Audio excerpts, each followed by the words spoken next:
You know how after like a really good workout, you're like, oh, that was hard, but I feel so much better. I feel like I got my W in for the day. Yeah, I worked out this morning. I did not get that. I'm tired and I still feel nauseous. Anyway, hi, welcome to the show. I feel miserable, but we're gonna talk about some news. We'll start today off with some entertainment pop culture quickies. First up, we had one of the biggest musical artists in the world right now, Billie Eilish, apologizing for old resurfaced videos. In one, she was mouthing along with the song Fish by Tyler, the Creator, which contains an anti-Asian racial slur, with that also being paired with a clip where it appears that she is speaking in a voice that many interpreted as her mocking Asian or other foreign accents. With this becoming viral, we saw Eilish responding, saying that she wanted to talk about this because she was being labeled something that she was not, saying she was 13 or 14 at the time the video where she mouths the slur was taken. At the time, she didn't know what the word meant, adding, I am appalled and embarrassed and want to barf that I ever mouth along to that word, but saying, regardless of my ignorance and age at the time, nothing excuses the fact that it was hurtful. And for that, I am sorry. And then, saying of the other clip, that she wasn't doing an accent, saying she was just speaking gibberish and was just goofing around. Then, in kind of an update to last week's David Dobrik story, of course, he has returned to the internet, started posting vlogs again. And as we talked about his market, his fans, almost universally happy that he returned post-scandals. But, and I do think it was a good point, as many of you brought up in the comments last time we talked about this, there is also another market that does need to be considered, and that is the creator/sponsorship market. Because outside of his audience, for many people, David Dobrik is still a polarizing figure. And while David Dobrik can survive and thrive with the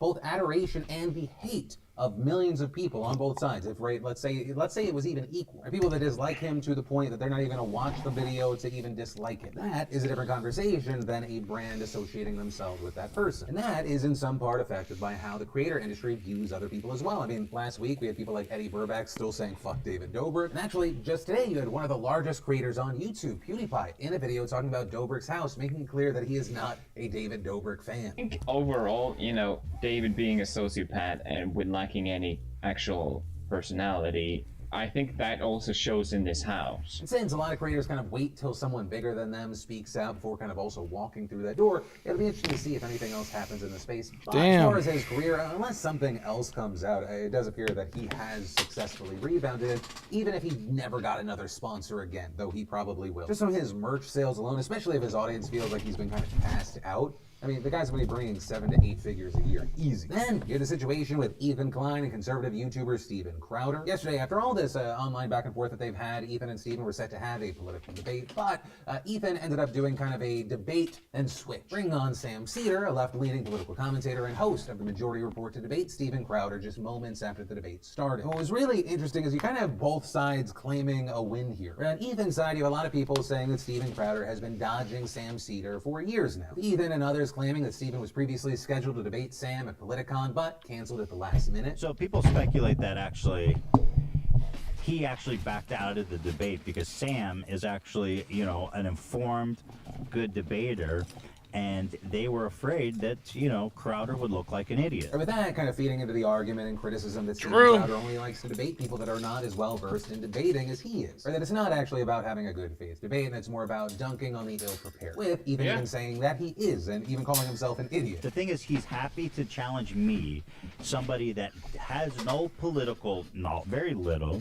I don't spend my day talking and thinking about politics, nor am I a debater, nor am I, let's be honest, intelligent. But on the other hand, you have Crowder and his people saying it was kind of just a pathetic move by Ethan Klein. Ethan is trying to show off his L as a W. And essentially saying that Ethan was actually admitting defeat here and that Crowder has no obligation to then debate Sam Seder because Seder was introduced in this dishonest way. Also, seemingly implying that Seder was trying to leech onto people's viewers and that's why he won't debate him. Also, regarding the Politicon aspect, Crowder said that he didn't get cold feet and cancel and rather just didn't agree to the event at all. Though, it is also worth noting there that Sam had a phone call from a Politicon organizer suggesting that Crowder did back out at the last minute. And that is really as deep as we need to get into the story. It ends up kind of being a win-win-win across the board for everyone involved. In general, it seems like both Ethan and Crowder's audience think their guy won, the other guy proved how pathetic they were. Though potentially the person who wins the most is Sam Seder, who just got all this free promo. Yeah, if you're a part of either of those audiences or you're just an onlooker, what are your thoughts about what was essentially 50% of it just sounded like a Call of Duty lobby? You're such a coward. Stop showing your little leprechaun co-host. Whatever, moving on. From that, let's take a second to pay some bills and thank the fantastic sponsor of today's show,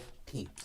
Someone in current version meeting and I'll really talk about it before. Just click that news. The California State Legislature is now in the final stages of negotiating an unprecedented $5.2 billion rent forgiveness program. Right? We're talking about $5.2 billion to pay off unpaid rent accumulated during the pandemic. As far as where the money is coming from, it actually comes from an unexpected budget surplus and federal stimulus money, though as right now it is not entirely clear who would actually receive the money. And this is because reportedly a top aide to Governor Gavin Newsom told the Associated Press that the $5.2 billion would cover all rent, but then that same aide telling the New York Times that the state had federal funds to, quote, help pay the rent of low-income people. With the Times also explicitly reporting that the program, quote, would be available to residents who earn no more than 80% of the median income in the area and who can show pandemic-related financial hardship. We then looked to Newsom's Twitter feed for any sort of clue as to what the actual answer is, and that revealed nothing. It didn't make anything clearer. He retweeted the Times article as well as others that said all rent would be paid. But regardless, this program would be the most generous rent forgiveness plan in American history. However, it's a very notable thing. While the program will help a lot of people, there is still an unresolved question of extending the statewide eviction moratorium that ends on June 30th. That's 8 days away, and starting a new program and giving out all that money, that's going to take time. And according to reports right now, while state legislators say they are close to a deal, nothing is set in stone right now. Reportedly, they're currently debating this, tenants' rights groups saying the move is absolutely necessary, but unsurprisingly, on the other side, you have landlords saying it is time to end this ban, pointing to the state's rapid economic recovery, which added 495,000 new jobs since February. But without rent forgiveness, I mean, you're talking about people who haven't paid for months or even a year. Yeah, ultimately, it's going to be very interesting and important to see what happens here. And also, it's important to remember this move comes as Newsom also proposed a $100 billion recovery package. Once again, drawing from the unexpected budget surplus and unspent federal funds that would then pour into numerous sectors, including education, homelessness, and much more. Then, we should definitely talk about this probe by the British news outlet ITV that found that an Amazon warehouse in Scotland literally destroys millions of unsold products every year. And we're not talking about just kind of perishable items here. This includes reportedly Dyson fans, MacBooks, iPads, face masks still in their wrapper, as well as things like TVs and unread books. With one anonymous former employee reportedly telling ITV that the warehouse's target was to get rid of roughly 130,000 items per week, and adding that on average about half of the items destroyed are still unused and in their shrink wrap. I gasped.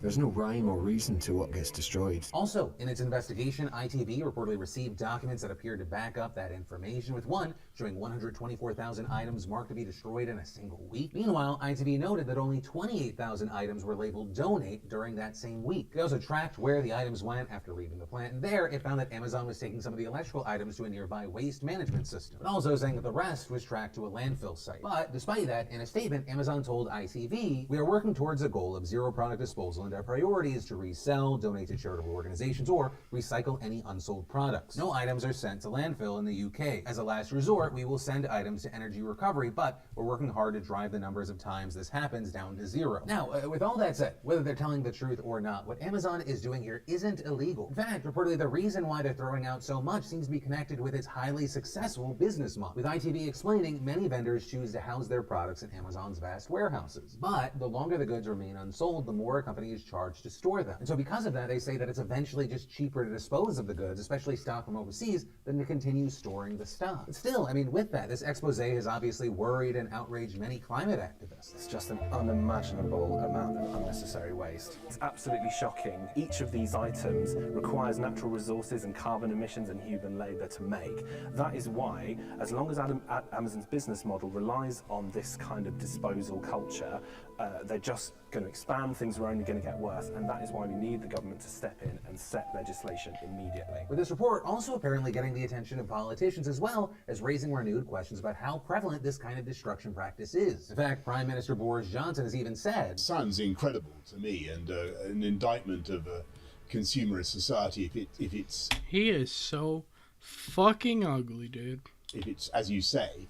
We'll look into it. Then, I've made it clear over the past decade and also in the last few months that I dislike anti-vaxxers. But my dislike cannot hold a candle to the president of the Philippines, Rodrigo Duterte. Back in April, he told anti-vaxxers, "Just die already." And now, in a televised address last night, he said, "You choose, get vaccinated, or I will have you jailed. I'm telling you, those police jail cells are filthy and foul-smelling. Police are lazy and cleaning. But if you refuse, I will have you arrested. There is a national emergency. If you don't want to get vaccinated, I'll have you arrested and I'll inject the vaccine in your butt." And just to be clear here, I am not on Duterte's side.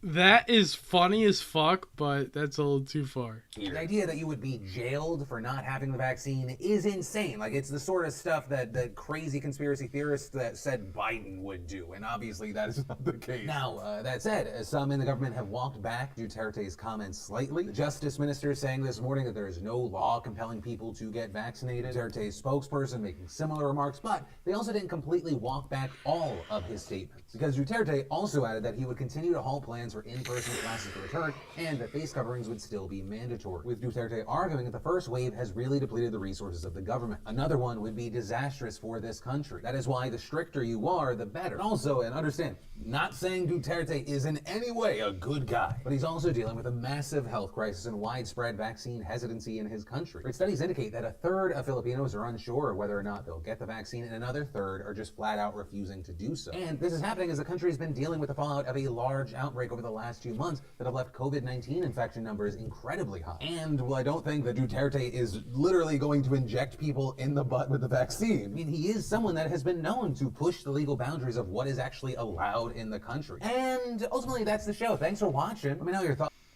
Wow. That's crazy.